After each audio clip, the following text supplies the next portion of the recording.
ನಮಸ್ಕಾರ ಸ್ನೇಹಿತರೆ.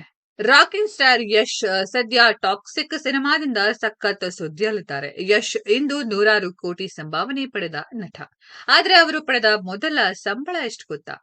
ಯಶ್ ಸದ್ಯ ಟಾಕ್ಸಿಕ್ ಸಿನಿಮಾದಿಂದ ಸಖತ್ ಸುದ್ದಿಯಲ್ಲಿದ್ದಾರೆ. ಯಶ್ ಇಂದು ನೂರಾರು ಕೋಟಿ ಸಂಭಾವನೆ ಪಡೆದ ನಟ.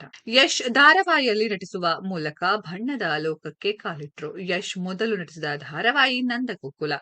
ರಾಧಿಕಾ ಪಂಡಿತ್ ಕೂಡ ಈ ಸೀರಿಯಲ್ನಲ್ಲಿ ನಟಿಸಿದ್ರು. ಮಳೆಬಿಲ್ಲು, ಪ್ರೀತಿ ಇಲ್ಲದ ಮೇಲೆ ಧಾರಾವಾಹಿಗಳಲ್ಲಿ ಸಹ ಯಶ್ ನಟಿಸಿದ್ದಾರೆ. ಮೊಗ್ಗಿನ ಮನಸ್ಸು ಸಿನಿಮಾದ ಮೂಲಕ ಬೆಳ್ಳಿತೆರೆಗೆ ಎಂಟ್ರಿ ಕೊಟ್ರು. Kirataka, Rajahuli, master piece, googly ಹೀಗೆ ಹಲವಾರು ಸಿನಿಮಾಗಳಲ್ಲಿ ನಟಿಸಿದ್ರು. ಕೆಜಿಎಫ್ ಸಿನಿಮಾ ಅವರಿಗೆ ವಿಶ್ವದಾದ್ಯಂತ ಖ್ಯಾತಿ ತಂದುಕೊಟ್ಟಿತ್ತು. ಯಶ್ ಅವರು ನಂದಗೋಕುಲ ಸೀರಿಯಲ್ನಲ್ಲಿ ನಟಿಸಲು ಕೇವಲ ₹750 ಸಂಭಾವನೆಯನ್ನ ಪಡೆಯುತ್ತಿದ್ರಂತೆ.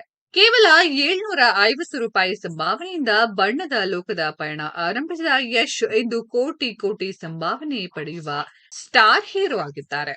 ಸ್ನೇಹಿತರೆ, ಯಶ್ ಅವರ ಈ ಬೆಳವಣಿಗೆ ಕಂಡು ನಿಮ್ಗೆಲ್ಲ ಎಷ್ಟು ಖುಷಿ ಆಗುತ್ತೆ ಅನ್ನೋದ್ರ ಬಗ್ಗೆ ಕಾಮೆಂಟ್ ಬಾಕ್ಸ್ ಅಲ್ಲಿ ಕಾಮೆಂಟ್ ಮಾಡಿ.